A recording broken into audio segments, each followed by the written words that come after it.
Welcome to Eye on the Illini Live. This is Mike Kegley with Kedrick Prince, Steve Sturm.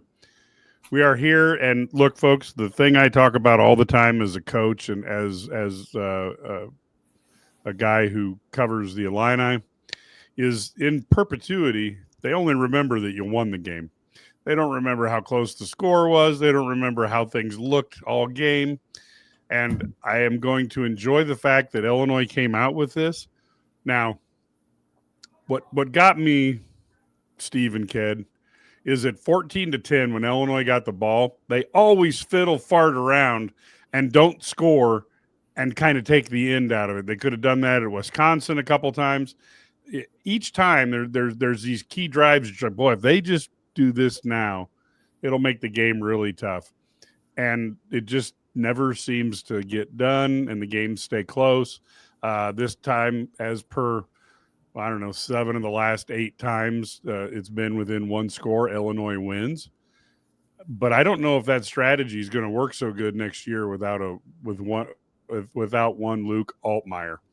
Steve, what are your thoughts on that? So, obviously, Brett Bielema likes conservative game plans, both offensively and defensively, and that's just the way it is. And in general, I don't mind it. I think that it's easy to say, like, oh gosh, if we would have gone for it. But let's keep in mind that, especially in this game, we're in a situation where we had the better team, and it was more of a situation where we wanted to make sure we didn't lose the game rather than having to go out and win it. I will say that when you're in a situation against, say, an Ohio State, where we didn't really challenge, we just kind of tried to play conservative and hope that Ohio State made the mistakes that they didn't make the entire year.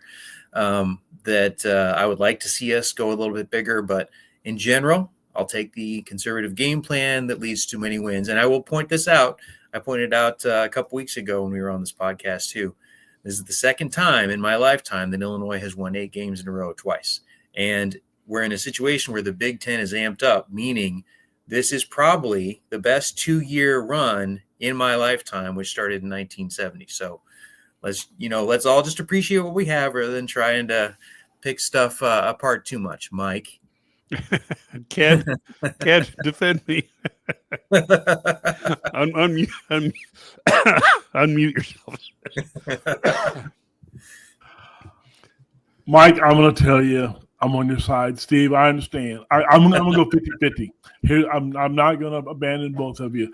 I will go with Steve first. You're right. You won 8 games. When you take a step back and you really look at it, this was a season that people were disappointed.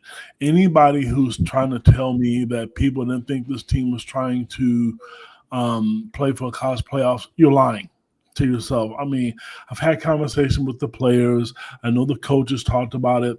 And honestly, it was disappointing to me in a roundabout way. But on the flip side of it, you're right. There's 8 wins. And when you look at the entire Big Ten Conference, where Illinois is sitting right now, just think 5-6 years ago, Illinois was on the bottom half of that. Now, granted, there's some more teams there. But, Mike, to answer your question, the conservative play calling to me stinks, but I'm going to tell you guys, this is the one time we're going to disagree tonight, and I'm telling you, there's nothing that either one of you can say or a fan can say to me tonight.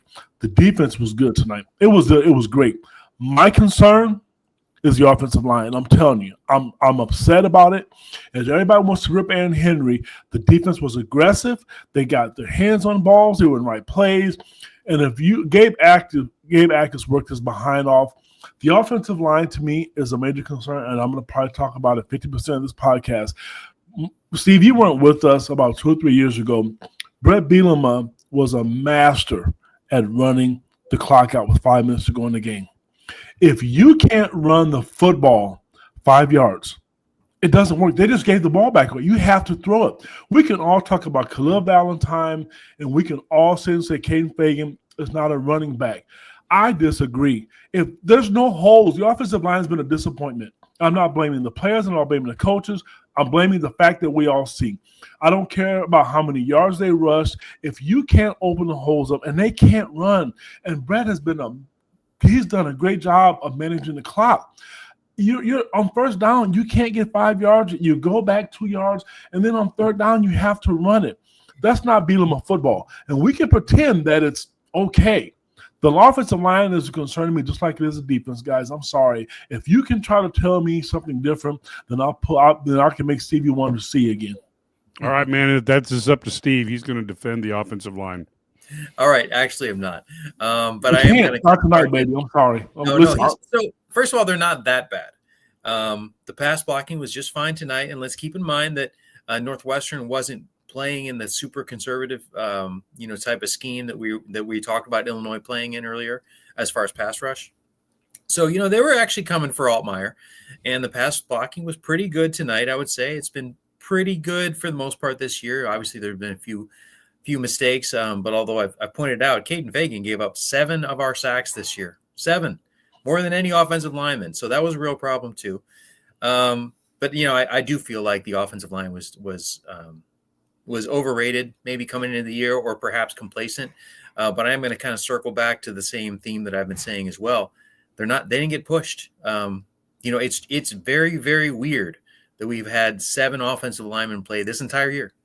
At the end of games, at the end of blowouts, we've got our first team offensive line out there. And so, where is the second team? Are those guys even working hard if they know they're not going to play? How bad could they possibly be if they cannot push these starters who don't seem to be given great effort? So, yeah, same themes we'll go back to, but I'm not going to disagree with you, Ked. I think the defense was really good tonight. I think the offensive line needs to do better in general. And yes, the rushing lanes have not been as good as they should have been. But keep in mind, I don't think that these guys are bad. I don't think they've played as well as they did last year, and there are probably some coaching related bases for that. I want to comment, Mike, about Illini fan 365. I'm sorry. If we can rant about the rest of the team, it is not just today. It's been all season. And everybody wants to give it a pass. You have to be able to run the football. That is Brett Bielema's football. I've watched him coach at Wisconsin, and when he first got to Illinois, the second and third year, they ran the ball down people's throats. They didn't give the ball back. They pass blocked tonight, great, but you have to be able to open up holes. I'm sorry, Illini fan 365, you disagree with me. I love you. Don't even know you. I've never met you before, but we're going to agree to disagree. Great, they protected Luke Altmaier tonight. You have to open up holes if you're going to play this kind of football where it's field position. Illini fan, you didn't get on when we first said it. I said I was excited about 8 wins. Steve said the fact he was excited about 8 wins. I even said the fact if you look at the entire conference, they're on the left side instead of the right side. I'm sorry, baby. I did say that. And if you don't think I'm not happy about that, I really am. Because it could be and what I really mentioned was, 5, 6, 7, 8 years ago, where were you then? The team was on the other side. I'm not mad about that. I'm just disappointed because I look at the Wisconsin game. I look at, even the Ohio State game. I mean, granted, Ohio State's a great team. You let those games slip away. I'm not mad they won 8 games. Trust me. I would rather see that. And coming into the season, you've heard me say this multiple times, especially where I live at. You give me 8 or 9 wins every year, I'm excited, and I'm still excited. I don't want to see them win 3 or 4 games and people pick them to finish the bottom of the Big Ten. I don't know if that's going to happen anymore. I trust Brett as a coach, but tonight we have criticized the defense. It was aggressive. Northwestern's not great. They gave up 13 points, but I saw the defense tonight in the second half play as good as they have all season, and Northwestern's not great. So I'm sorry you missed the first part of my rant. But I'm sick of people criticizing that part of it when the offensive line did not open up holes for people. You missed that part of it. I'm sorry. Yeah, I think the bottom line is 8 wins is great. And I also think that if you were to talk to Brett Bielema, he would tell you that their goals were higher at the start of the year, and they would like to have hit them. I think the biggest challenge that Illinois has coming up is you are going to see – in the next 5 years, the Big Ten is going to look a lot more like the SEC because they are spending money to bring players and coaches in. The bar is being raised across the conference, and I think Illinois has done a good job of being one of the leaders of that. but the faster you run, the harder it is to run faster. And so I think you're going to see a Big Ten in 5 years that will be very similar to the SEC, where people are going to be saying, hey, a 3-loss team should be able to make it into the CFP. And I will go on a little bit of a mini rant here. If you want teams to continue to play good non-conference schedules, you need automatic qualifiers for the Big Ten and the SEC. Because what the Big Ten, I think, would have loved to have done this year is if they had 4 automatic qualifiers, next weekend you would see number 1 versus number 2, Indiana versus Ohio State. Both would be guaranteed a trip to the CFP. And then you would see number 3 play number 6. So I think that would be Oregon versus Iowa. And then you'd see 4 versus 5, which would be Michigan versus USC. And those 2 winners of those games would be the 4 automatic qualifiers from the Big Ten. So it would essentially allow 6 teams to have an opportunity to win those 4. And I would love automatic qualifiers, because I am worried that teams are going to say, like the big argument out there is Texas saying, hey, if we had scheduled Eastern Illinois, we'd be 10-2 right now, and we'd be in the CFP. Now, the other thing that Texas fans are forgetting is don't lose to a 3-8 Florida team or whatever they are. But the fact of the matter is they can't control their conference schedule, but they can control their non-conference schedule. So when you read the media tell you about automatic qualifiers suck, it's because they aren't bright enough to really understand what the Big Ten's trying to do here. Now, I am not going to underline the fact that there should be a 24-team thing, because I think the Big Ten is nuts on that. But a 16-team tournament with 5 automatic qualifiers from the Big Ten and the SEC would be perfect, and it would keep the season going down to the final game exciting for a lot of teams. And that's just my thoughts on that. So I like to throw that out there. But I will say this was it was a nice finish. Illinois could have, they could have quit. This team doesn't seem to have a lot of that in it, but they came through. And I would like to see this team, the continuity next year. I'm really worried about defensive, offensive lines, and I want to see what we develop at quarterback. I think there's probably a super talent pool at that quarterback position than we've had in a while. But as Steve has pointed out, the backup quarterbacks haven't got a lot of time. So they could be the greatest backups of all time or not. We really don't have any idea. But they never take a snap. They never take a snap all season. To Steve's point, Steve, you're right. I'm gonna let you go, but I'm gonna be honest with you. You educated me tonight. I had no idea the thought about the second string or third string not getting many reps. That's scary. Sorry about to cut you off, but that's kind of scary if you think about it. Yeah, it's great. I don't know why they went out of their way to only play 45 guys this year. It didn't make sense to me. Especially because those second and third stringers, like, they live for that at the end of the Western Illinois game, the end of the Western Michigan game. We were killing both of those teams, and the starters stayed out there. I don't quite get that. Some of the skill position players are accumulating stats. Well, why are we playing the second string offensive line? They can't be that bad. They played last year. They played the year before. I don't get it. There must be a reason for it. And what that is, we don't know. Hampton did get some snaps, though, this year. He did actually play a little bit against Indiana at the end, and he did get a kneel-down snap once earlier this year. Matt Stevens has kind of let us all know, and maybe – is Matt going to be on later? Matt will be on later, okay, God willing. Well, he had let us all know earlier that Ethan Hampton just kind of was a disappointment in practice. They were hoping they could bring him on to make him the starter next year, but apparently that plan is kind of scrapped. They will likely be looking outside the program for a starter next year. Carson Boyd apparently has impressed them as well, but it's going to be an outsider, kind of competing with Hampton and Boyd for the job next year, but more than likely our next year's starter is somebody who's not in the program yet. Mike, I want to talk about what you said real quick.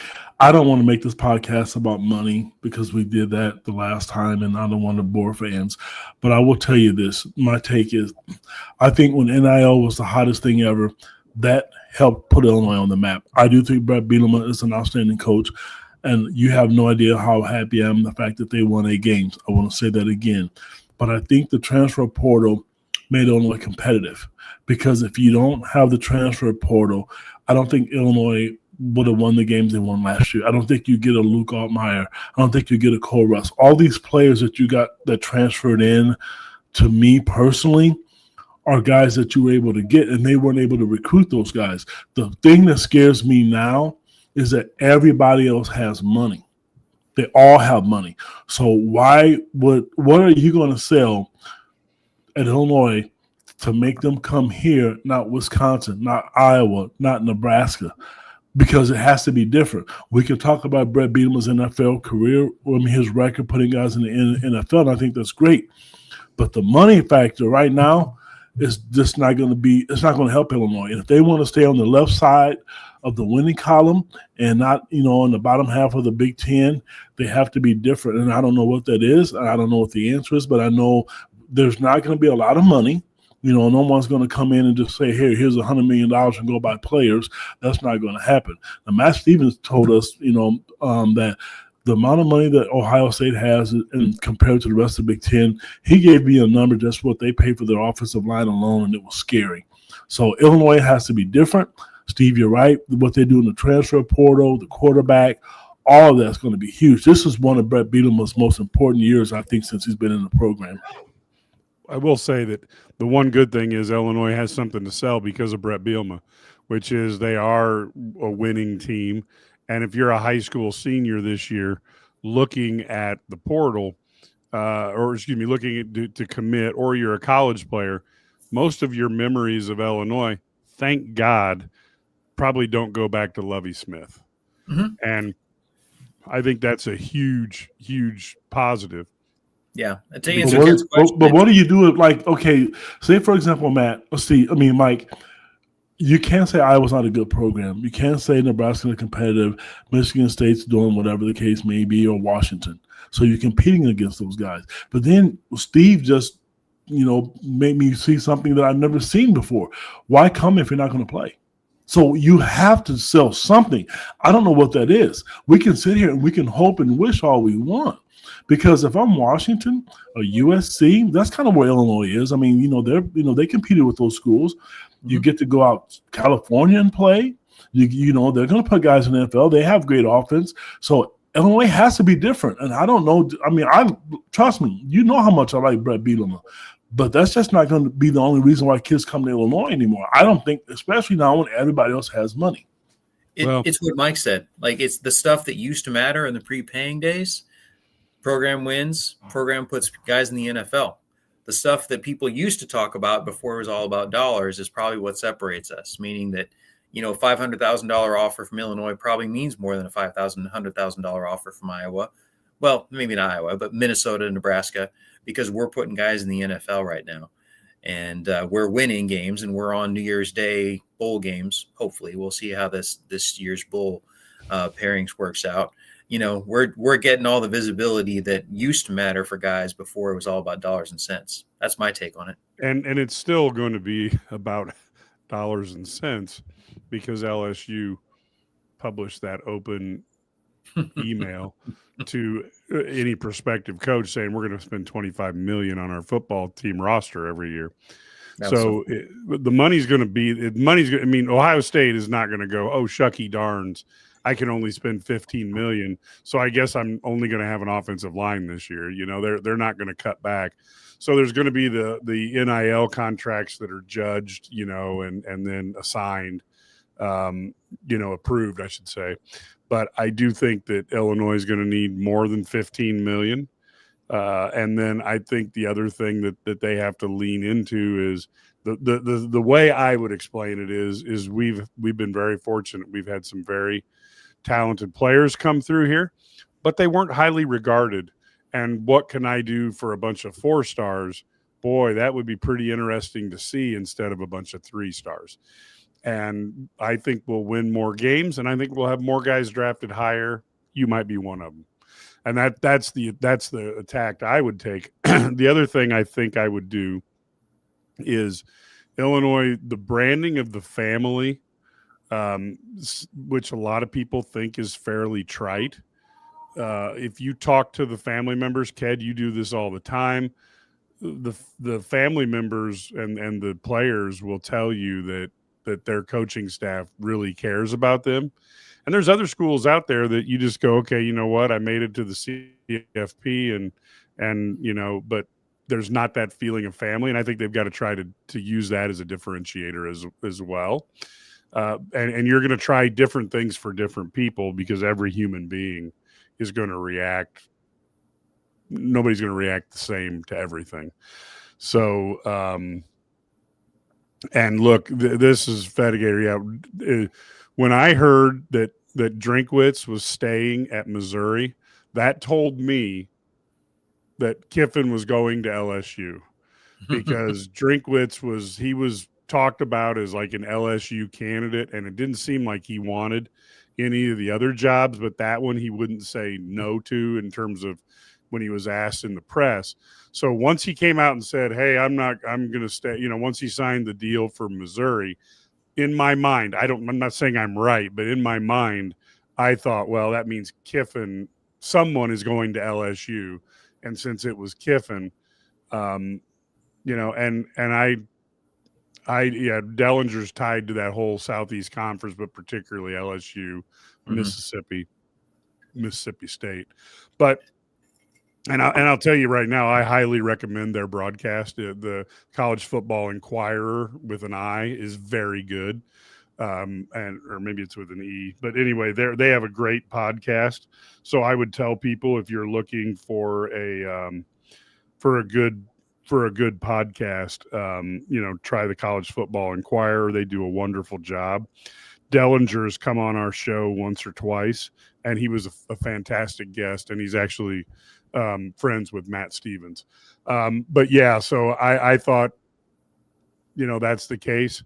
And to be honest with you, I'm an old guy, but I would certainly, if I was an AD, I would look for coaches like Bielema who did more with less dollars if I was looking to build a program. Now, I know that makes me old-fashioned and backwards thinking, but that's how I would do it. I think that's Moneyball. That's forward thinking. That's modern, thinking, Mike. I'd give yourself some credit there. Yeah, I think people like the flash. I mean, look, Lane Kiffin is. I'm gonna give you my Lane Kiffin. He's very talented, but the guy hasn't won a league title anywhere, and he started off. He started off in these great positions, the Raiders head coach, because his dad was one of the top 10 best defensive coordinators of all time, Monty Kiffin. So in my opinion, if you make Ked's dad Monty Kiffin or Steve's dad Monty Kiffin, they would have got the same opportunities that Lane had, and he hasn't really done as much with it. Now, maybe he'll be able to at LSU, but ultimately, until this season, Mississippi has not, or any of his teams, they tend to have one game a year where they just don't take care of the details and they lose. So that tends to be his way, and I'm not certain if that's going to be any different if he's at LSU. We will find out. I will say he is the best number one interview in college football. And I'm not certain that's how you hire your football coach, but there is nobody that, you could pay me. I would pay to go to his press conferences because they're never dull, and he always finds a unique angle. But again, that's not a coaching thing. Steve, I'll let you kind of throw on your thoughts there.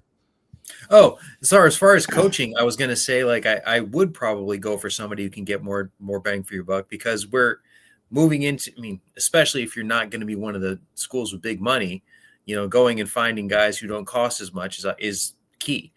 Coaching them up is obviously really important as well, but finding guys who don't cost that much money, who have the talent to be able to compete with the guys who do cost a lot of money, is the key, I would say, for like an up and coming program, or even like a mid-level program. You're Rutgers, you're Maryland, you want to be able to compete, at least, move up a tier in the Big Ten. That's what I would go for. Certainly. I would go for that Lance Leipold type who can, find some underrated guys, coach them up, compete with the guys who are spending more. Absolutely. And then as far as Lane Kiffin, boy, I wouldn't, if I'm an AD, I would probably run the other way. He's going to bring you some success. He's not a champion at any level. He's never been a champion at any level. And this is the best year Mississippi's ever had, and most likely he's going to bail on it. Oh, absolutely. Yeah. It seems like it. LSU probably will have success kind of similar to how Mississippi's had success. They'll have more money to spend. They've promised to have more money to spend, and I believe they got a little bit probably more support for that program. But Lance Kiffin is a good coach, but he's not the coach who's going to lead you to a national championship. And all that stuff about, being a great interview, I think is a detriment for the most part. He's entertaining for fans to see, but there's headlines that you don't want, and there's backlash that you don't want. So that's my take. Ted, what are your thoughts on this? Well, I'm gonna tell you, Mike, you need to give yourself credit. I agree with Steve. You've said on this podcast, not the specific ones, how good would Brett Bielema be if he had Ryan Day's talent, Mike? Let's think about that. You know how good of a coach is. He's done decent with less. Somebody mentioned it up there earlier, but Illinois always has a bad loss. A lot of schools have a bad loss, but they've done a lot with less. And to Nathan, who asked about McCray, it was a crowded running back room and money. So I understand that. To be honest with you, it is a crowded running back room. A lot of people they're not fans of Fagan, and I think he had a better offensive line. I think he'd be really good, and we can agree to disagree on that. I'm not going to rehash that, but to answer your question, it was a crowded running back room, a lot of players there, a lot of depth there. It was a good running back room, and he saw the writing on the wall going to it. And then on the flip side of it, there's money, but sometimes it doesn't always work out to your advantage. So anyway, Mike, I do. I think Brett. We talked about this at halftime a little bit. I like the approach that they're going to take. I would pay close attention to how they recruit, what they do in the offseason. I think this offseason, I mentioned it, it is very, very, very important. And if we can sit here as analysts and all these people on this chat here can see there's defensive issues, there's offensive line issues. If you think they're paying Brett Bielema, I don't know if it's $3 or $4 million a year and he can't figure that out, come on, guys. Hey. He can see it too. Okay, maybe it was Brad Underwood. He sees the same thing that we do. Let's call a spade a spade. He's not blind. If you think he wasn't frustrated, that couldn't run the ball, or couldn't block, or the punting game was people, I think the punt tonight. I had 17 text messages in 30 seconds on that punt tonight because people were so mad about that. So they can see the same things. It's not just us. Mm-hmm. Well, especially when Crimmins. He was good at Purdue. He's had a very iffy year this year, and I'm not certain. Was there something that Purdue saw that said, "Hey, we'll let this guy go"? Because I wouldn't want to let go of a good punter. But nobody let him go.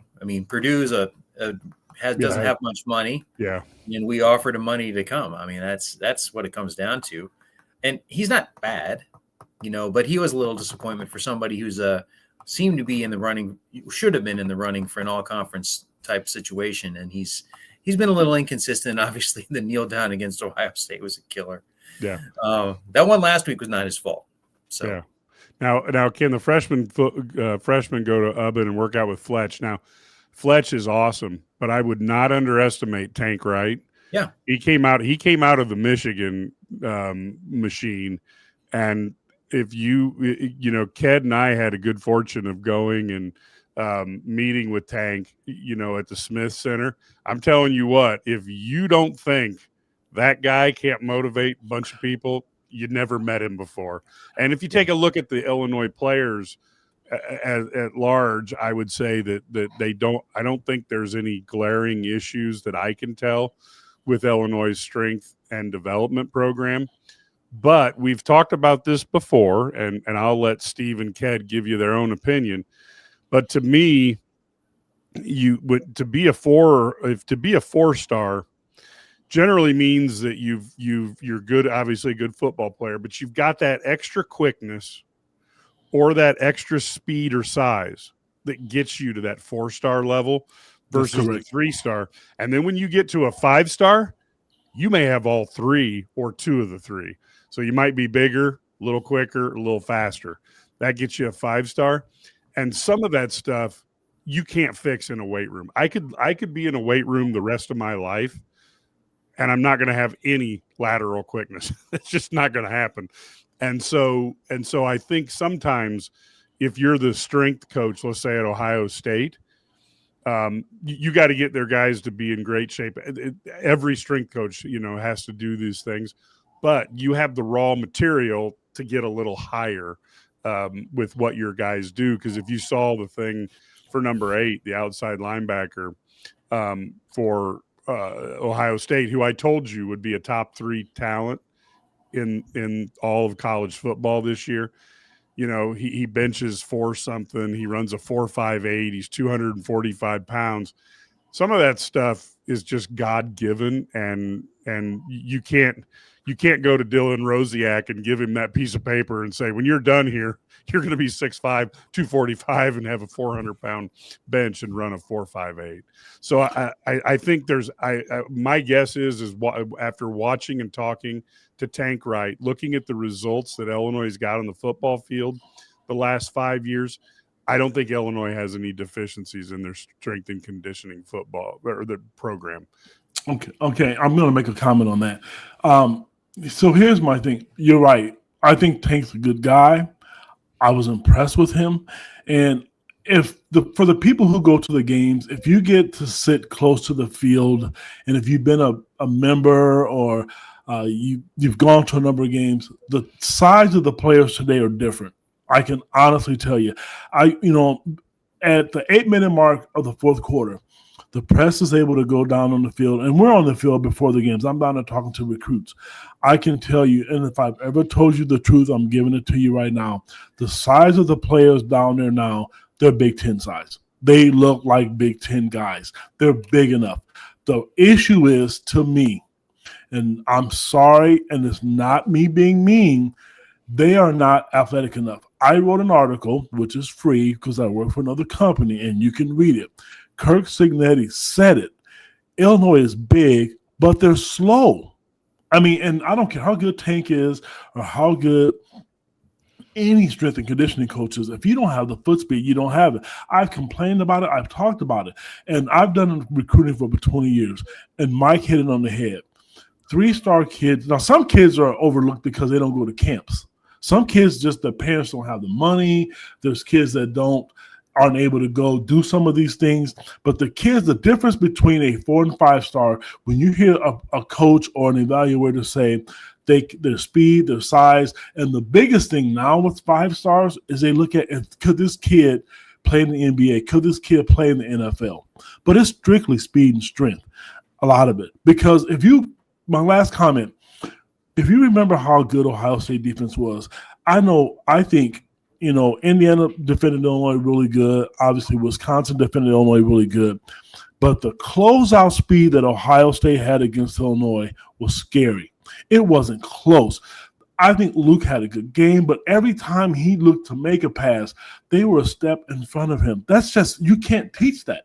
And that's the difference between a 4 and 5-star, a lot of it. And some kids who are 4 and 5 stars don't pan out, not every kid. Which we all know, so I'm not preaching to I'm not going to bore you. Largely because they have those, they find out they're not as quick as they thought they were, or they don't have the ability to put on weight, or sometimes they're just not good football players. But correct, and they don't pan out. But at the end of the day, that's what it ends up being most of the time. And I'll give one good guy. Matthew Bailey is a guy who didn't go to a lot of camps. He was underrated. He was a 2-star recruit, which all of them are until you sign with a Division I school. Once he signed with Illinois, he became a 3-star recruit. But that was a diamond in the rough that Brett found.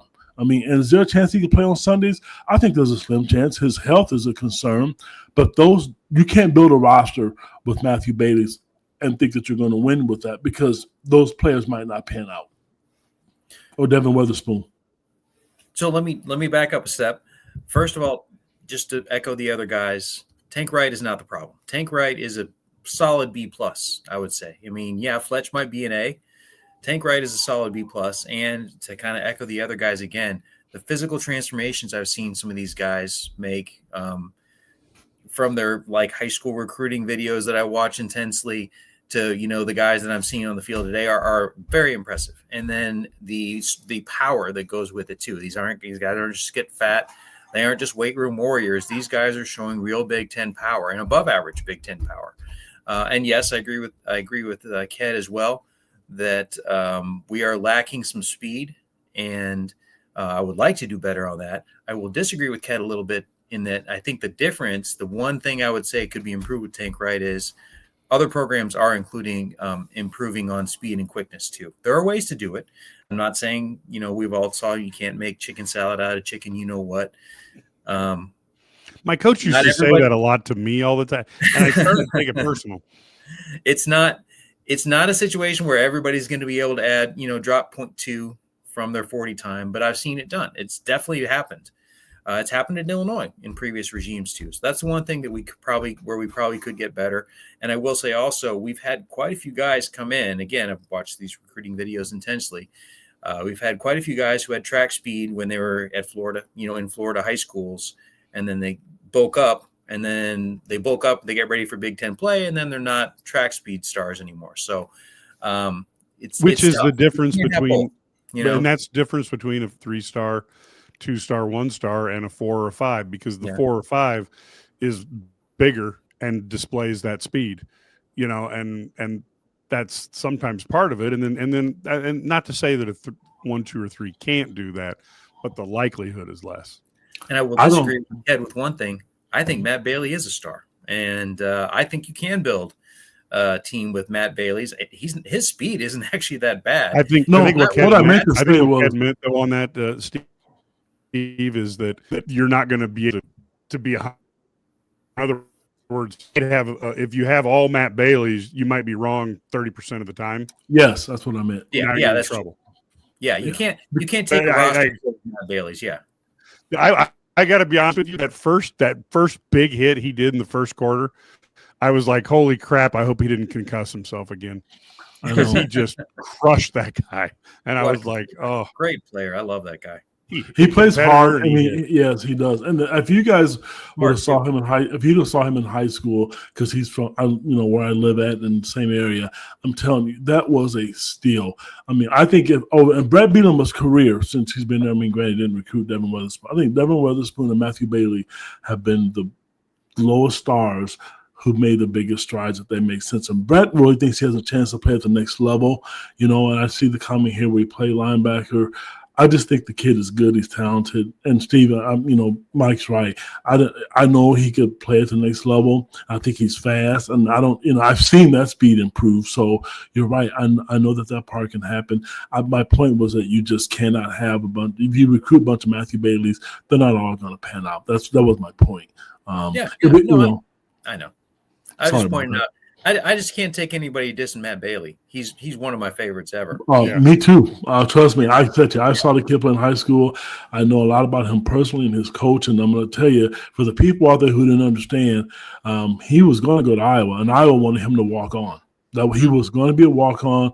I think North Dakota State or some other school was his other offer, and then Brett Bielema fell in love with him. And I remember I went to his press conference when he committed, and Brett went down to see him, I think, at one of our local taco shops here, and offered him a scholarship when he was on his visit. Matthew couldn't believe it. He was surprised. He was like, "Are you talking to me?" He was looking around because he couldn't believe that the University of Illinois offered him a scholarship. And Mike, to your point, the one thing I would say about Brett Bielema and these recruits, and this isn't me just drinking the orange Kool-Aid or, with the Stevie Wonder, Ray Charles glasses on.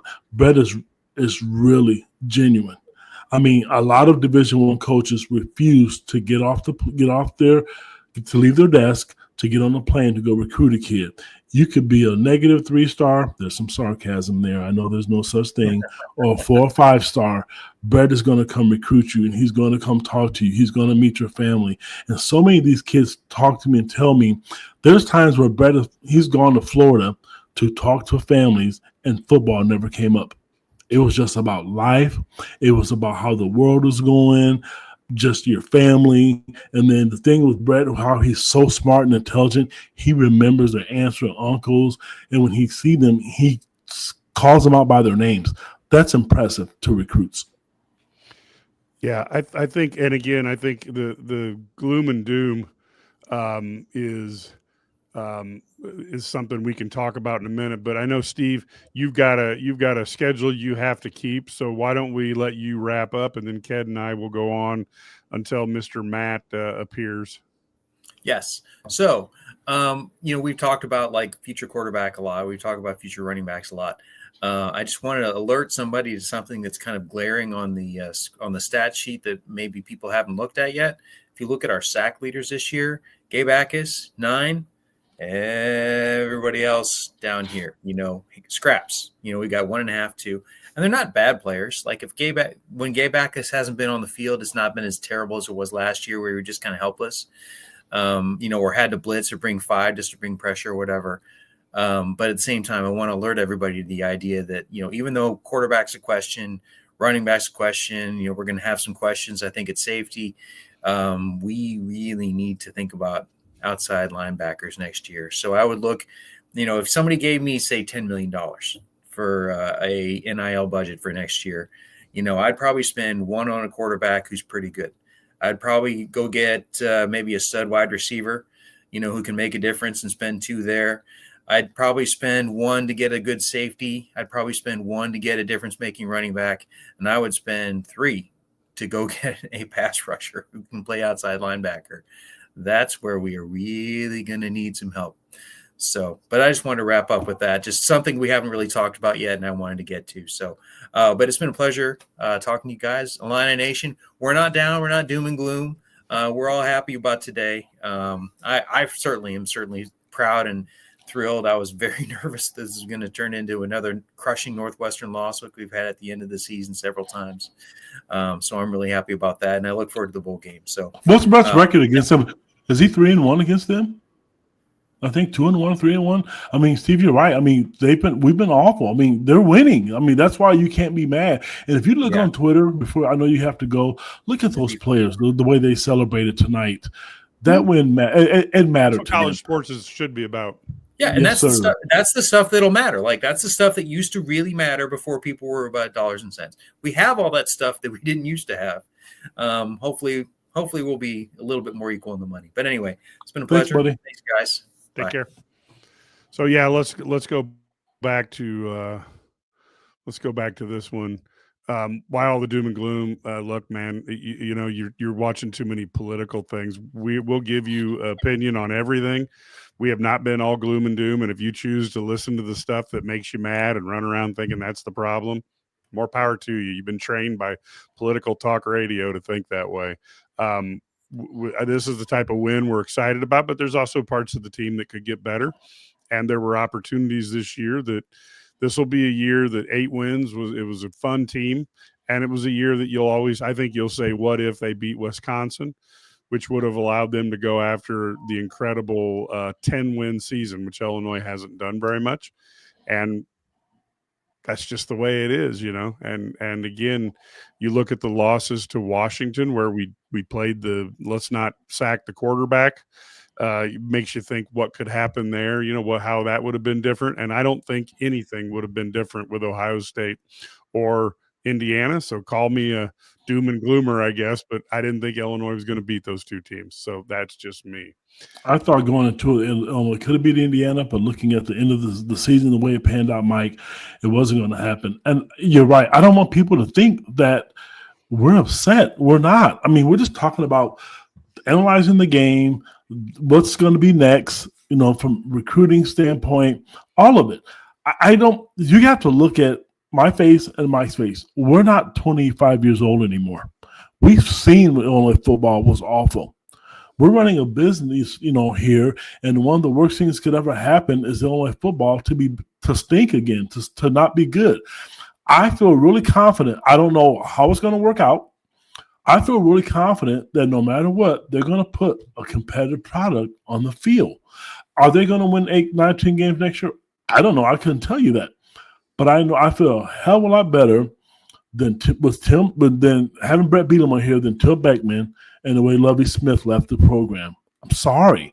And I was a huge Lovie Smith fan. I thought that was a great hire. So we're not upset. You know what? I mean, there's 8 games, and you're going to get to go to a bowl game. You look at the whole landscape of the Illinois athletic program. It was a bad loss against UConn this week. People want to fire Brad Underwood. And yes, we can get mad, overanalyze it. I get all that. But at the end of the day, you know you're going to the NCAA tournament. You're going to have a chance like everybody else. Think about what it was like for you older people when you knew on selection Sunday you were cutting your grass or cleaning your golf clubs because you knew you weren't going to go anywhere. You know you're going bowling this year. Where they're going to go, I have no idea. Would I love to see Illinois play Ohio State in the championship game or Indiana championship game? Heck yes, I would love to see that. But they're not going to get the opportunity to do that, but they're not sitting at home trying to lie to recruits thinking, okay, yeah, we just won 5 games and you know what, we're going to win 10 next year. You're going to a bowl game. And that helps with recruits because you can get them on campus watching you practice.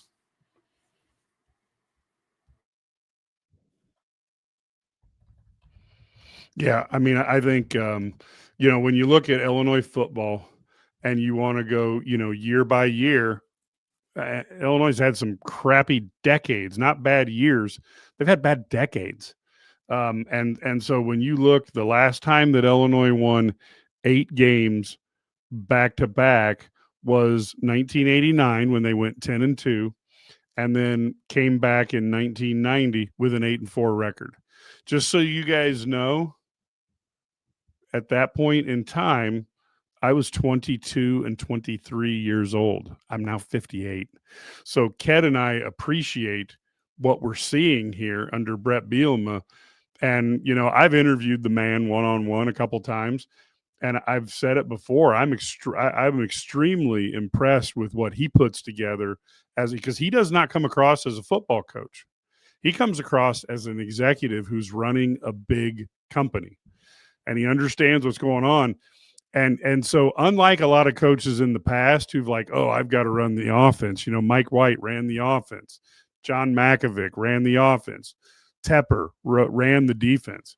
Brett Bielema approaches this like a CEO. He gets the guys in place, and then he's there to help them and develop them, but he's not there to pull every string. Now, I'm going to talk about the doom and gloom because of Signetti. It's not doom and gloom because, folks, we've seen something happen there, which a monster's been created, and I'll get put this back up here real quick. Yeah, hey, look, man, my dad's 84, and trust me, he knows whereof what you speak, even worse. But no, the bottom line is Signetti. I'll be honest, Signetti forces these other Big Ten teams to be honest, because if you're going to try to chase him and the money they got coming, you better be dang serious. And that's exactly what you kind of need. So if somebody was half on the fence, do we need to keep investing in football? You look at that machine over in Bloomington and you go, yeah, we got to keep investing in football. And who knows, you have Mark Andreessen. There are other billionaires who come from the University of Illinois. Maybe they look at it and they go, well, you know what? We want our school to do well. Probably not. But if they did, those billionaires don't like losing at anything. So I'm all for doing that. So Signetti, look, it's the market economy. He influenced these big people to put money into the worst program in D1, and it turned around because they got enough money, and he's an excellent coach. So, what do you think on that, kid? Mike, don't get mad at me for doing this, but I think you'll understand. I think you'll get my point. Mike mentioned the fact of what Brett Bielema was like a few years ago. Mike and I attended. It was a media session with Brett Bielema. It was a ton of media guys there. And I'm going to give you our assessment and things that I heard that day and how intelligent he is. This is why I said, and Mike has said, if he had Ryan Day's talent, they would be playing next Saturday. We sat there at their media day with Mark Tupper, Jeremy Warner, Joey, Matt Stevens, myself, Lauren Tate, ton of guys all over the state that covers the University of Illinois. A lot of guys. And when Brett was on, he had this big screen up, and he was explaining to us different situations, scenarios of the game, of what we saw, just like you see when you watch the game yourself. Brett had a totally different approach. There was a lot of information that he talked about, but the one thing that stuck out to me that I remember, Mike, and if you don't remember, I'm not putting you on the spot because it was a few years ago.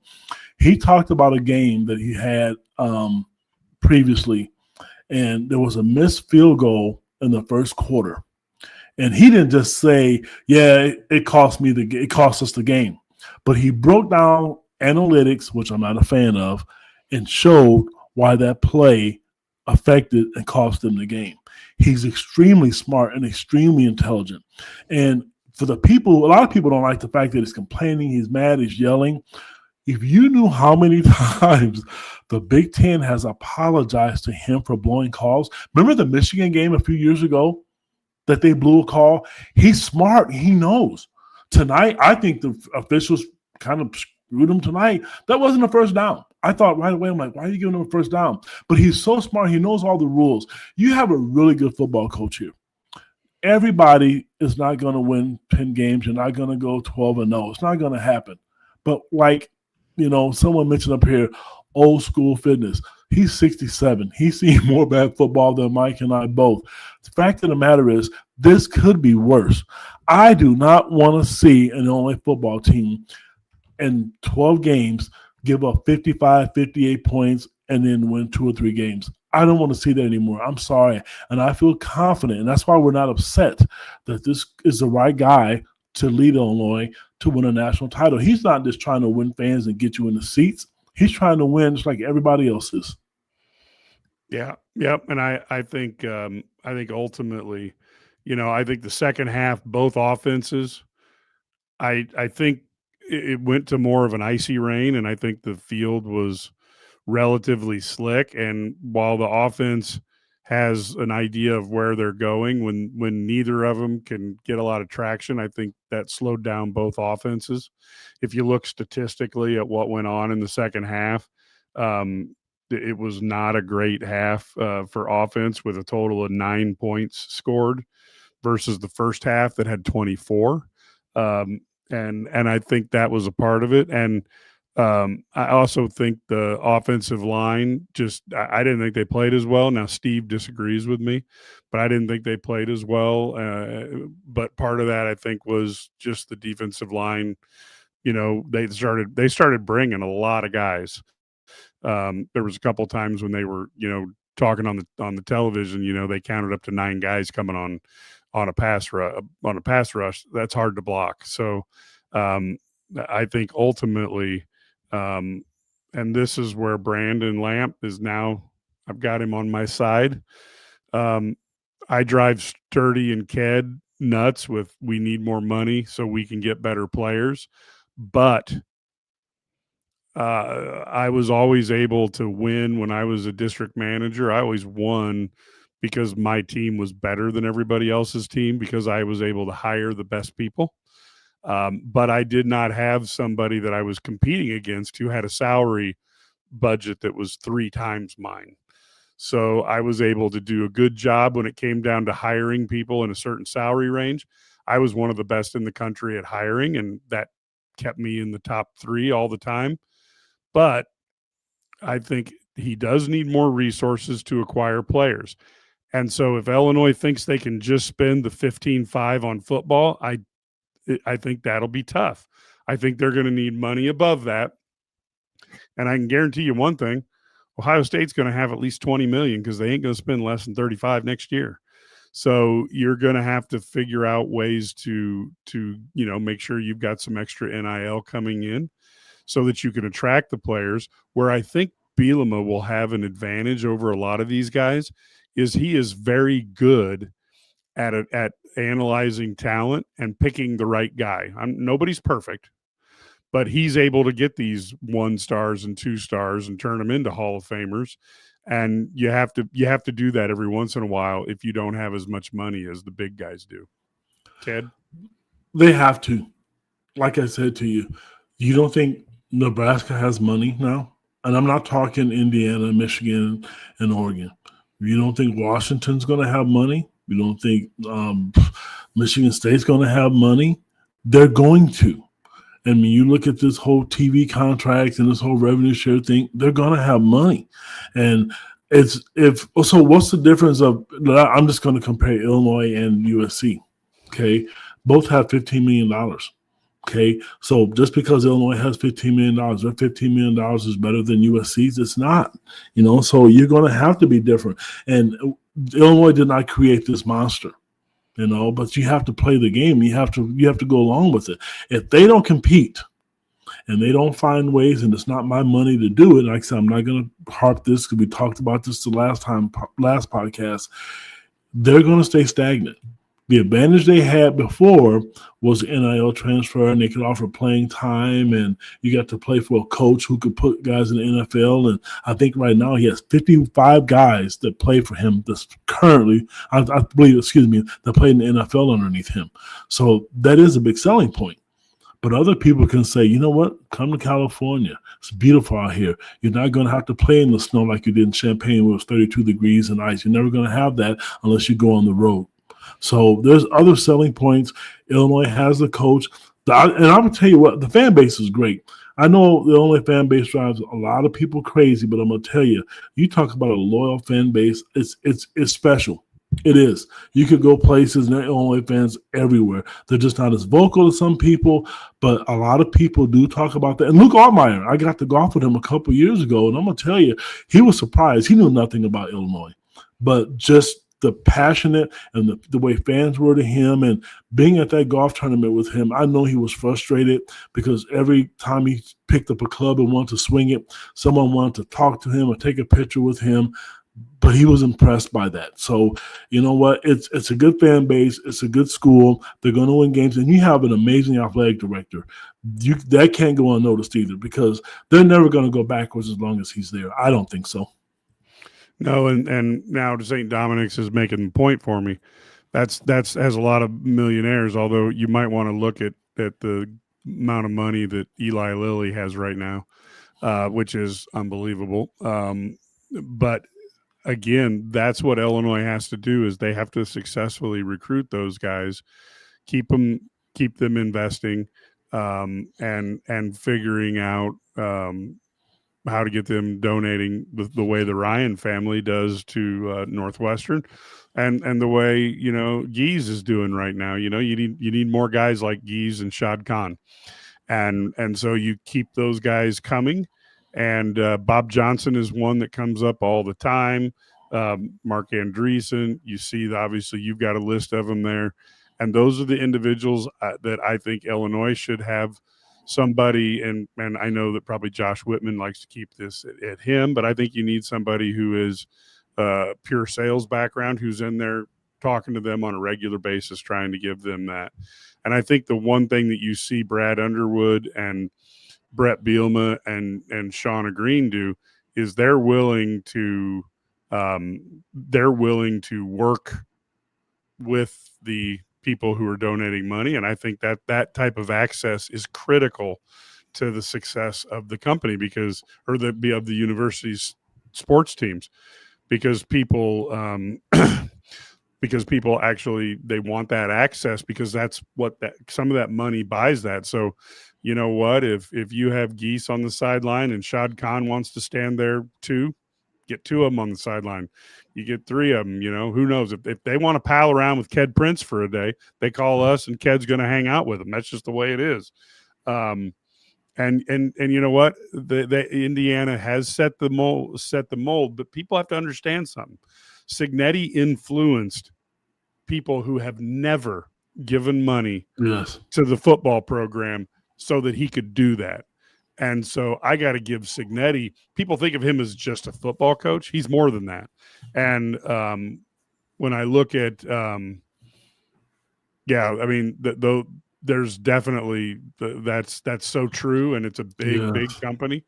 And then Signetti is very good, but what Signetti's doing, and I'm going to take a little diatribe here, but Signetti is doing what Jimmy Johnson did for you here who are young, in the early 90s, he came to the Cowboys, late 80s, early 90s, came to the Cowboys, and he drafted for about 4 or 5 years. He literally could not miss in the draft because he was drafting people who he had recruited out of college.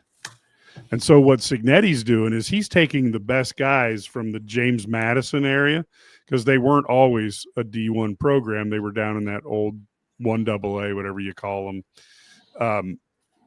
And he recruited those guys, and he realized which ones were good enough to play at a higher level. And he's been getting those people for pennies on the dollar, and then saving up big amounts of money to get the quarterbacks, the two brothers, the wide receiver. It's a genius move. What Brett's doing now is he's going into the JUCO route. And again, the thing that's really important is you need to be right on most of these guys, or then that strategy doesn't work. Because I could go out and get a bunch of JUCO players that we find out who aren't good enough to play at Illinois, and then you could call me Tim Beckman. So that's the challenge. So Signetti is really good, and ultimately, I don't know if Nebraska has more money than Indiana now. I think in the past they did, but now Indiana supposedly is at 30+ million for their team.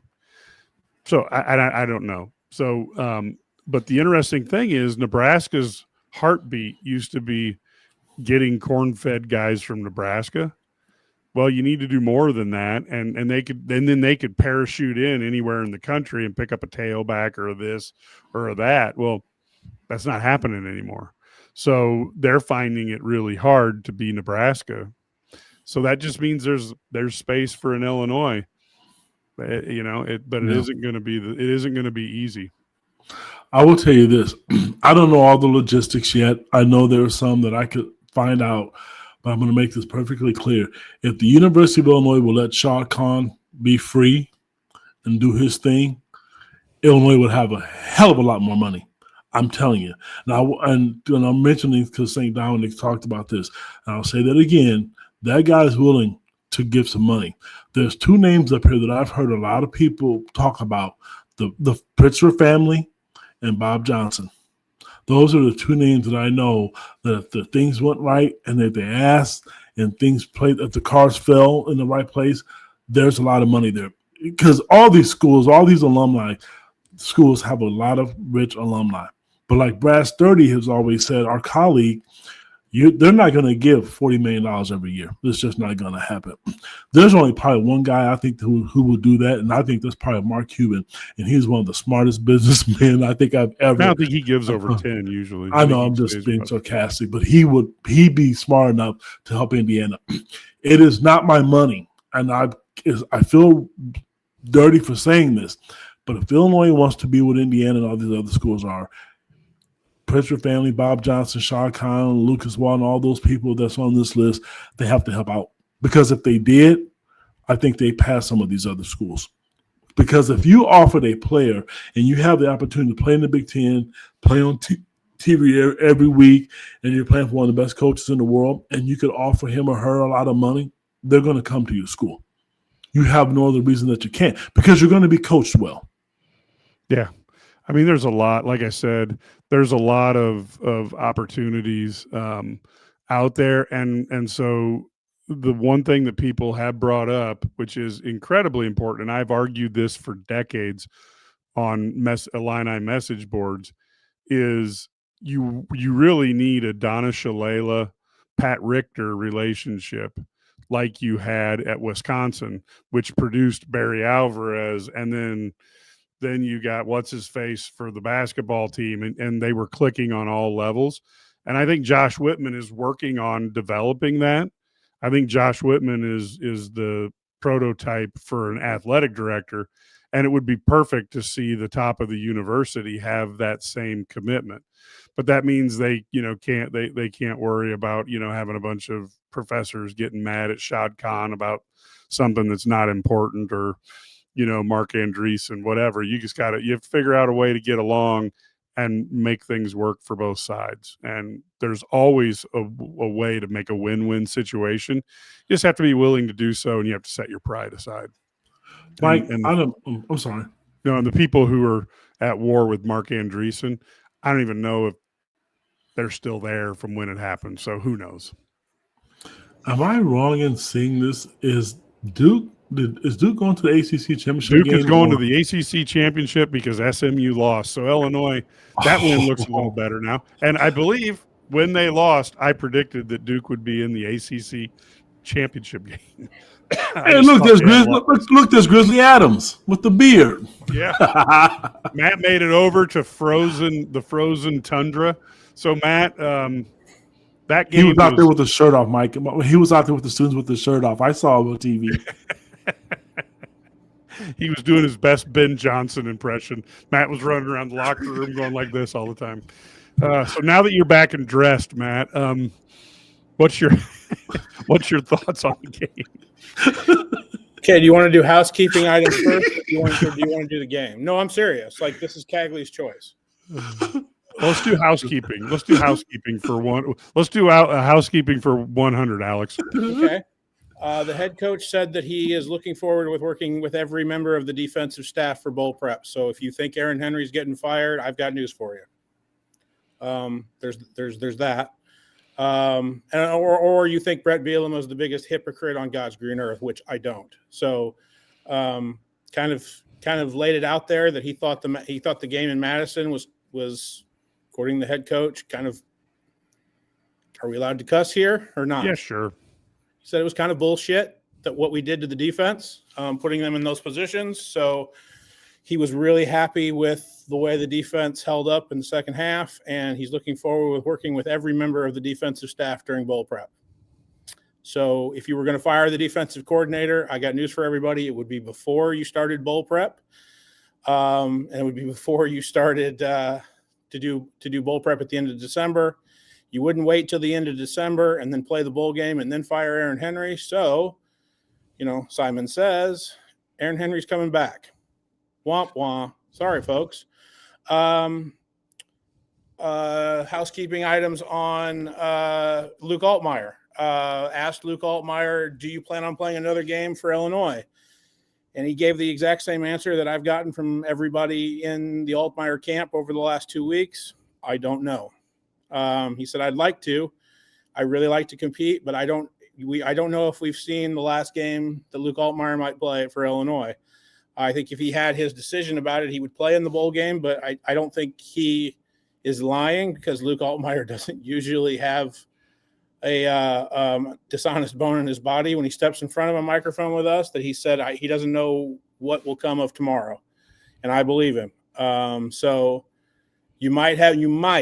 I think there's a good chance that Luke will play, but I think you might have seen the last game that Luke Altmaier plays in an Illinois jersey. Those are the housekeeping items that everybody kind of wanted to know before kick anyway. So that's what I got. I'll tell you what I liked best about this evening was after the game, the look of sheer fun of some of the guys probably from Florida who were throwing snowballs at one another while they were carrying the trophy. We forget so much at college sports is about kids who just are out there having a good time trying to win a few games. And I thought that watching those guys laugh and smile in the snow was just, it was heartwarming for me. So again, maybe I'm showing my age now, but I thought that was awesome. Yeah. And I think also not to, I mean, you can call me a homer if you want to, but I literally talked with somebody today that had been shoveling snow at Memorial Stadium since 9 this morning. So the job that the operations people did to even get this game. Look, this game was going to happen because a 3-lettered network demanded that it happen, and they didn't care if anybody was in the stands. Did not care. They didn't care how many people ended up in a ditch between where I live in Peoria and Champaign. Like, they did not care. This game was going to be played at 6:30 on Saturday because the network partner told you to. But the operations job at Illinois to even get what I would think is like actually 15,000 people on the east side of the stadium actually in the stadium safely, and hopefully everybody gets home safely. I have my confusion about how I'm going to basically skate on my tires all the way back to my hotel here. But we'll figure that out. But yeah, I hope everybody gets home safely. But the job the operations department did at the University of Illinois, I talked to a high-ranking Illinois athletics official who's been shoveling snow since 9 a.m. today, and give them a lot of credit for how they got this done. So those are my non-game housekeeping items. But I thought it was I thought that was a big on a game where we might not see these coaches and players again for like almost a month. Like, we'll see Brett Bielema again on Wednesday for signing day. But I thought he made a big to-do about how he sees the offseason and what's going on. So those are housekeeping items. Now, okay. Like, I have no idea what you guys talked about in terms of the game, but we just it depends on who we look at in the comments. Some people thought we were too negative. Other people don't think we're negative enough. So it's hard to know. I think, to me, that defensive stand after the Altmaier fumble that resulted, you don't see that very often. You get the ball on the inside the 10, and they come out with a field goal. I thought that may have been the game winner, because I thought emotionally, I think a touchdown there would have been devastating to the Illini morale. But I got to give the defense credit. They withstood that, and Miles Scott might as well have an S, not for Scott, but for Superman, with that performance in the second half. Yeah, just addressing both of those things. It was first and goal from the 1, and we've talked about how Illinois really hasn't had a great fire department defense where you would have thought 6 points was going to get scored there. The fact that Northwestern, like you said, had to settle for a field goal and what was their only points of the second half. I think you're right, Mike. I think that was huge. From a momentum standpoint, I thought it was huge. Miles Scott, by the way, I don't think it's a coincidence that he comes up with these big plays, because he's the one that has the radio communication with Aaron Henry in his helmet. And he's had it all year. I think he's played his butt off. I look, you can point to the idea that Illinois showed up today with 3 interceptions on the season and had 3 interceptions today. I thought that was big in getting the job done.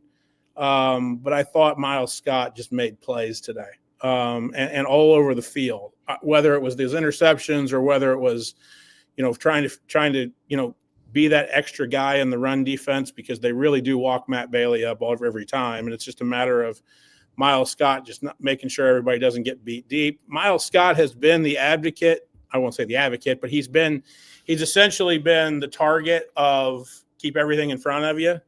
The fact that Illinois has only gotten beaten deep, I can only remember like the Purdue game when Miles Scott literally looked at Matt Bailey and said, "What are you doing?" And they got beat on that big play. I haven't seen Illinois get beat over the top all year, and that's a tribute to Miles Scott. So for him to be able to make those plays, I thought was huge in his last game right here at Geese Memorial Stadium. I love it for him. And his story is awesome. We've talked about it before, but former walk-on, former wide receiver in the Lovey era, turns around and plays DB for Brett Bielema and might have a chance to play or at least get to a camp in the 3-letter football league later on in life. So his story's pretty cool. And then Mike, I just thought the defense really bowed up. What was it? It was at least 3 different times that Illinois couldn't get that dagger score, and they asked the defense to get another stop, and they did it every single time. So I thought, Brett Bielema made it very, very clear Aaron Henry and his defensive staff get a game ball tonight. And he made it very, very clear that the defensive staff was prepared for pretty much everything the Northwestern wanted to do. And I felt like their ability to turn Northwestern over, Preston Stone will throw you a few. We know that. And Illinois really took advantage of those opportunities tonight and was able to secure their 8th win because of it. Yeah. Let's go into Illinois is. Yeah, I agree that he was not a very good car wash manager. And, the bottom line is, we talked about this earlier in the podcast. To me, if you're a coach who's touting the fact that I didn't do anything wrong, I had no clue it was happening, I don't understand how that's an attractive pitch to any athletic director across the country, but I'm just me. I look, when I watch that there's a lot of things Illinois has wrong, to me, the biggest single thing you need is an upgrade in talent. Because if you put me and Matt and Brad Sturdy and Ked Prince and throw in Larry Smith, we aren't going to beat anybody in a game of basketball. And I don't care if you have John Wooden on the sideline and he's being helped by Dean Smith and Matt Painter. We're still not going to beat anybody. So I do think that the talent component Illinois has to address. And I'm not saying that the coaching can't get better, but I am saying that you need to continuously improve. And you are going to see, and I'm wanting Matt's opinion on this because usually Matt disagrees with me. But you are going to see over the next 5 years, you are going to see the SEC-ization of the Big Ten because teams are spending more money. You're going to get another coach in Penn State. Wisconsin is committed to spend more money. PJ Fleck is pushing Minnesota to spend more money. Iowa doesn't want to fall behind. Neither does Illinois. Indiana wants to pass up Ohio State, which is insane, but they are going to be pushing. Purdue is saying they're going to start spending more money. And UCLA is going to spend more money, as is Washington and USC. And God knows Oregon can't spend a lot more money, but they probably will try. So you're going to get this conference to the point where you're going to have teams that are pretty threatening to their non-conference schedule that may go 2-7 in the Big Ten. They may not be necessarily bad teams, but over the next 5 years, the depth, because right now I think Big Ten at the top is as strong as anywhere, but the depth component, it's going to get deeper and deeper.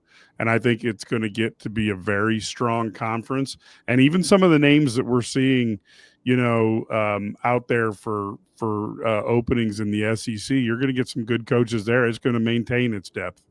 Matt, I don't know if I'm reading this right or right. Yeah, I would agree with you. I do think there's going what I'm interested in. I'll answer this from two different levels. One is from the Big Ten level, Mike. I do think you're potentially going to see an even bigger chasm between what you would call like the top or like the top level of the Big Ten and the bottom level of the Big Ten. I think there's a huge chasm now. I think the chasm could get bigger. I think the gap could get bigger. I think the gap between, look, let's just be honest. Like, let's take the bucket game for instance. Like the last two years, the bucket game has been played. Indiana has won it 122-3 over Purdue. That's the gap between Indiana and Purdue right now, and I think the gap could be that wide for Indiana and the number 10 ranked team in an 18-team Big Ten.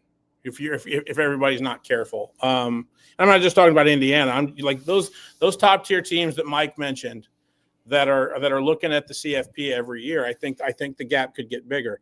From Illinois' perspective, Mike, we've heard it from the last 2.5, maybe even 3 weeks from Brett Bielema, right? The roster has to be looked at in the offseason. He has said it and said it. And Mike, you and I both know we've had subscribers talk about, well, he's got to change the staff. He hasn't said boo about the staff. Like, he has not said boo about the staff. He has said, I need to do a better job, and our personnel department needs to do a better job with roster construction next year. And specifically, and I think you kind of saw it today, Illinois needs to do a better job in secondary in terms of roster construction. They can't have Xavier Scott go down in week 4 and then just be completely laid bare in the rest of the year in how they play defensive coverage, because they're all Big Ten first team cornerback isn't there anymore. And Brett Bielema said it, like, that injury really did a number on what they thought was going to be a really, really good secondary. And they did not invest in the secondary like they wanted to. And they're probably going to compensate for that this offseason. I think they're going to really put a lot of money into their secondary so that they can cover the way they want to. But he has not said boo about the coaching staff. So I think Brett Bielema looks at what he did from a roster construction in 2025 and goes, that's not good enough, especially on the defensive end. You saw their NFL player create havoc today. 17 is going to be missed.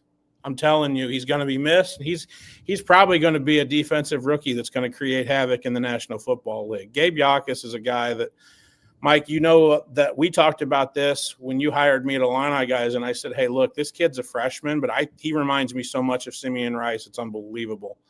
And when he wanted to turn it on in the second half, Mike, what happened? I mean, he created a whole bunch of havoc in the backfield, and Northwestern couldn't block him. They need more people like that. They need, and that's a defensive line issue of they're trying to develop people. And I think they're on the right path to do that, and they have the position coach and Terrence Jamison to do that. But they're not recruiting as much as a lot of Gabe Yakases as I've seen over the last 4 or 5 years. And I'm almost kind of sorry that Kedrick Prince isn't on here because I've made the point to him that we need to stop this whole, he's doing great. Brett Bielema's doing great in the portal. He's doing great in recruiting. This recruiting class, according to some of the online sources, is a top 25 recruiting class. The 2026 class is the best one he's had since he's gotten here. The rest of them have been middle or lower tier recruiting classes that he's had to get everything out of, and probably more than everybody else thought. And you can't continue.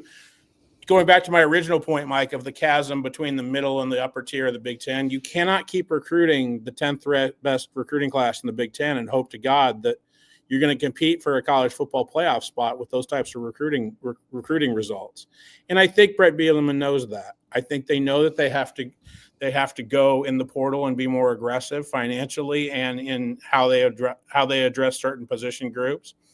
And I think they know they have to be more aggressive in terms of what they're willing to compensate, high school athletes that should be coming to Illinois and aren't. So I think from that standpoint, you're looking at, an Illinois team that's going to finish the regular season with 8 wins right after they just won 10 wins last year. And they're going to try and build off of that. But I think everybody's going to be impressed on Wednesday in the signing class, but it's the best one that Bielema's had in his 5 years here, and that needs to continue to be built upon. They've brought in so many 27s and 28s, but you saw what NFL looks like with Gabe Yakas, and Bielema thinks that he can get guys like Miles Scott into an NFL camp, and I'm not saying that he's wrong, but you've seen what Luke Altmaier can do, who's probably going to be drafted late in the National Football League.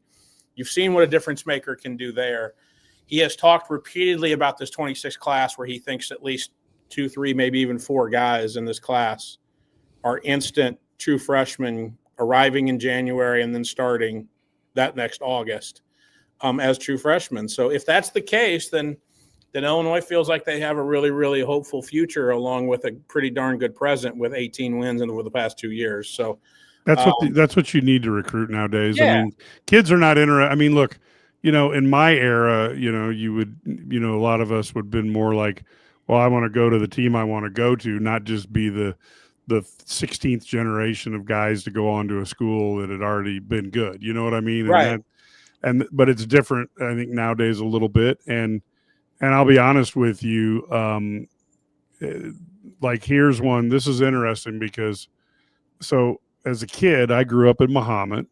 I grew up reading Lauren Tate's Tate lines, and every year I would have a chart of the top 25 or 50. I can't remember what it was. I think it's 25 that the News Gazette did for the state of Illinois. Lauren can correct me if it was top 50. Sure. But Illinois might, in a good year, get 4 or 5 of them. And that was with Mike White. Because at that time, you had Notre Dame, Michigan, and Iowa was starting its creep into there. Mhm. Wisconsin still sucked, so we didn't have to worry about them. Right. Ohio State would come in, and then every once in a while you'd see USC or Penn State, or Alabama, airlift in, but not very often. Sure. And now it's really tough to recruit Chicago because Iowa and Wisconsin have their tendrils in there like they never had before. Notre Dame's always been there. It's always going to be kind of like their backup home team. Right. Michigan has built a good base there, but now Ohio State's in there a lot more. And then the big schools parachute in with cash, just like when Duke in basketball wanted Jabari Parker. Well, once they wanted Jabari Parker, Illinois was out of the picture. Correct. And it's the same way in football.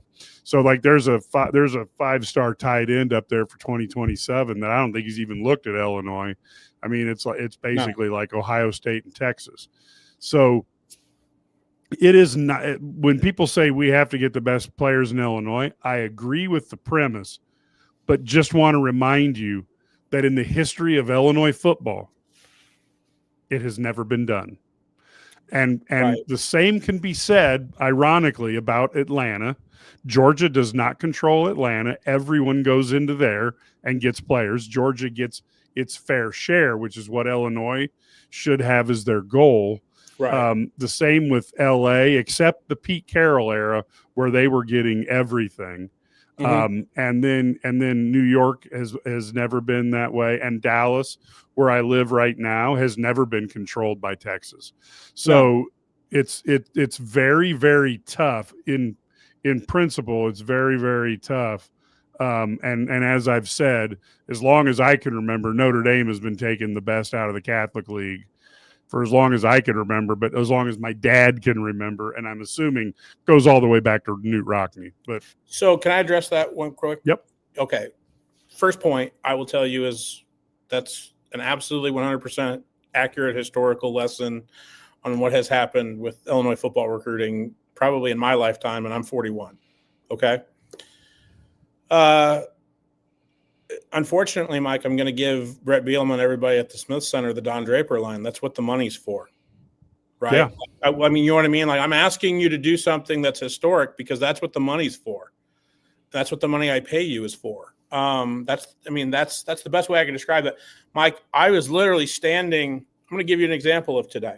Okay. I mean, they lost to Ohio State in the big game today, but I stood on the field in Naperville and with Ryan Walters and Brett Bielema to watch Jair Hill play his senior year of high school, a game in his senior year of high school over down in Naperville. Okay. Or I'm sorry, in Kankakee. And I'm sitting there and they tried real hard to get him, and he ended up going to Michigan. And they would have loved to have had Jair Hill, and Jair Hill would have had, he would have been obviously a 4-year starter at cornerback for Illinois and the whole nine. Like he would have been the next Devin Witherspoon in their eyes. And you're going to see him get drafted in the first round, in out of Wink Martindale system in Michigan, and he's going to make millions of dollars. But Ryan Walters and Brett Bielema were down to probably of the three finalists that Jair Hill was going to choose. And he ended up going to Michigan. Mike, you know how I felt about Jimmy Rowland, over at Marist. He's the starting middle linebacker at Michigan. And they have a really good defense. And man, did Bo Jackson put a move on him today. Holy cow. Sure did. Wow. But he's going to be a really good player. Yeah. And he's got another year of eligibility. Play in the NFL, yeah. I mean, that's a Chicago Catholic League kid at Marist that they wanted really bad, and they were going to let him play baseball at Illinois and be a dual sport kid. And his dad played football at Illinois. His dad was an offensive lineman. Scott Kehoe is an offensive lineman for Illinois under Mike White. And it came down between him and Illinois and Michigan, and he picked Michigan. The last example, I'll give you is, you look at what Illinois does in this 26 class, which I think is a really, really good class. Don't get me wrong. But they probably need a difference maker at tight end when Tanner Arkin's gone. Well, Max Sutter's not coming here and J.C. Anderson's not coming here. And so I'm asking Illinois to do things. And when I use the stat, Sturdy gets really mad at me when I use the stat, but it's just a fact that if Illinois wants to change, the perception of what they are nationally, the last 5 recruiting classes, if you take the top 10 ranked Illinois recruits, Illinois has gotten a total of 3 of them. That's 3 out of 50. You can't do that. You just can't have that kind of be the percentage and expect to be a college football playoff contender. And I've had people tell me, but yet Brett Bielema is going to be in contention for that this year. Well, you saw the talent difference, like at the top of the league, and a lot of like you saw, they would have loved to have had. Mike, you saw me last week use the example of Darren Dupree, right? Yeah, Mount Carmel Wisconsin kid, tailback. Yeah, Wisconsin tailback, Mount Carmel kid. They would have loved to have had him, and he goes to Wisconsin. So you see those stories all the time. Where I'll break it down for the future, that's the past, and that's what Brett Bielema's got to break through, and he's got to figure out how to do roster construction better. The future is Cameron Wagner was here tonight, the offensive tackle from St. Joe. Like, he was here. His mom was here tonight in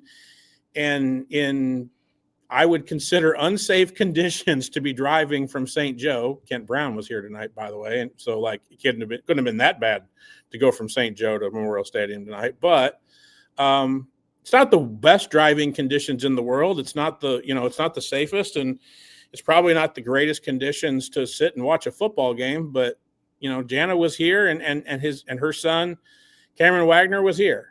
And so I think Illinois is going to be in the mix. Is Illinois going to get Cameron Wagner? I don't know. But, like, you're talking about somebody in the 2027 class that's probably going to be one of the top 5 kids in the state, if not higher than that. So Illinois is trying. Illinois is really, really trying, but trying's not going to be good enough anymore. Trying's going to get you what very similar to what you got this year. And I think the bar of expectations has been raised, and we can't, as a media, talk about how great Brett Bielema was doing in state and how Brett Bielema was doing great.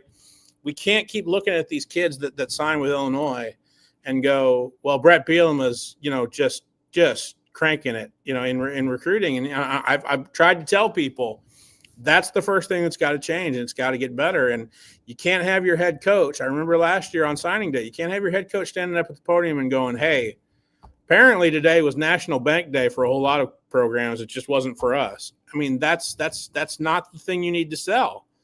And so I think Brett Bielema's gotten the message into his head that we have to go a different way in terms of roster construction. And I think you're seeing that, and we'll see what happens. But I will say this. I think David Braun's done a hell of a job at Northwestern, but when Illinois plays a Northwestern, when Illinois plays a Purdue, there is no excuse as to why Illinois shouldn't have a better roster right now than those programs, because they do. I think what David Braun's done at Northwestern is unbelievable, because I do think for talent, player for player, that's a 3-win roster that he's going to go bowling with this roster. And I think that's phenomenal. So, but I do think Illinois right now in the Brett Bielema era is always going to have a better roster, talent for talent, player for player. And that's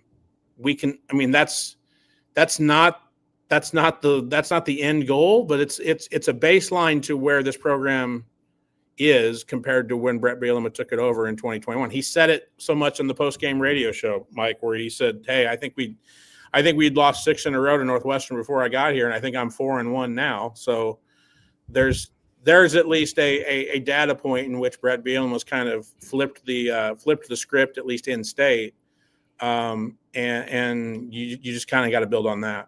Yeah, a couple things real quick, and then we got to wrap up here. Sure. Closing the door in Iowa is different than closing the door in Chicago. Iowa is they don't have pro sports. You've got the University of Iowa dominates the majority of that state.